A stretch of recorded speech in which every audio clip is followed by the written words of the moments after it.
Welcome to day 27. Sadness is natural. Grieving is holy. But when sadness crosses a threshold into despair, when your grief becomes unrelenting darkness, it's time to talk about something sacred, getting help. Let's start here. Needing clinical support is not a failure of faith. In fact, it may be the most faithful thing you do this year. You are not weak for being overwhelmed. You are not broken beyond repair. You are a human being who has been wounded, and you deserve care. The saint of the day is Saint Raphael the Archangel, whose very name means God heals. And the scripture is from Jeremiah 30:17. But I will restore you to health and heal your wounds, declares the Lord. Let that soak in. God doesn't just tolerate your healing, He promises it. He declares it, He desires it, and sometimes part of the healing He offers us includes wise helpers, counselors, therapists, doctors, spiritual directors, people who carry His light into our darkness. Let's begin with some clarity, because when you've been betrayed, it can be hard to tell. Am I depressed? Is this trauma, or is this just what grief looks like? Here's a helpful reminder. Just because you are in pain doesn't mean you're mentally ill. But also, just because grief is normal doesn't mean that ongoing depression should be ignored. That's why today we use a simple checklist to help sort through it all. Not for a diagnosis, not for a label, but for clarity and the courage to act. Let's go over a few signs you may need more support. You've experienced weeks of hopelessness or numbness. You have persistent thoughts of self-harm or not wanting to be here. You're having trouble caring for your children or functioning at work. You feel stuck in despair, shame, or guilt that won't lift no matter what you try. You're constantly replaying events in your mind, unable to sleep or eat regularly. You're stuck in obsessive checking, questions, or intrusive thoughts. If any of those resonate with you, take a breath. There is no shame here, only invitation. When your heart breaks open, that doesn't mean you're faithless, it means you're human. And humans were not made to walk through trauma alone. The healing journey isn't always linear. Some days feel like progress, others feel like sliding backwards. So here's your gentle reminder of what not to do.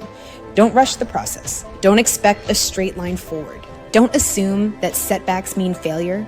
Sometimes healing means tracking the quiet progress, the little things like getting out of bed, like taking a walk, like asking for help. Those things matter. And here's what to do today. Track one small moment of progress or comfort. Let yourself rest, even if it's not productive. Invite God into the places that still ache. You are not required to fix everything today. You are invited to tell the truth about how much this hurts and how much you need someone to help carry it with you. Let's pause and say this out loud. God, I am open to help. I am open to being held. I am open to being healed.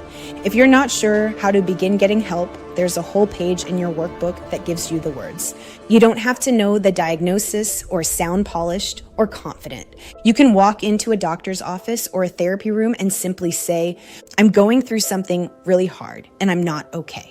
You don't even have to explain everything all at once. You are not a burden. You are worthy of support. Let me give you a script you can use when calling a doctor or therapist. Hi, I've been through something traumatic recently, betrayal in my marriage, and I'm having a really hard time. I'm not sleeping well, I can't stop crying, and I feel overwhelmed. I'd like someone to talk to. I'm not sure where to start. That's enough. That's holy. Let's say it again. Needing help is not faithlessness. It's faith in action. You are trusting that God can use other people to carry His mercy to you. You are trusting that He can work through ordinary tools like therapy, medication, community, rest, and care. You are trusting that your healing matters. Because it does. Saint Raphael is with you today. He is the patron saint of emotional healing. Ask him to walk beside you as you take the next step. Let's close with a reflection. What part of me is quietly healing, even if it's still silent? Name one thing you've done that moved you even a millimeter toward light. Maybe it was opening this workbook. Maybe it was finishing your laundry. Maybe it was asking a friend to pray. Honor it, track it, and thank God for it. Even the smallest light is still light. Let's end with this prayer. Jesus, I've been afraid of getting it wrong. I've feared that you are watching me more as a judge than as a father. But I want to believe something deeper, that you are for me, not against me, that you know my heart, that you are not tricking me or hiding from me.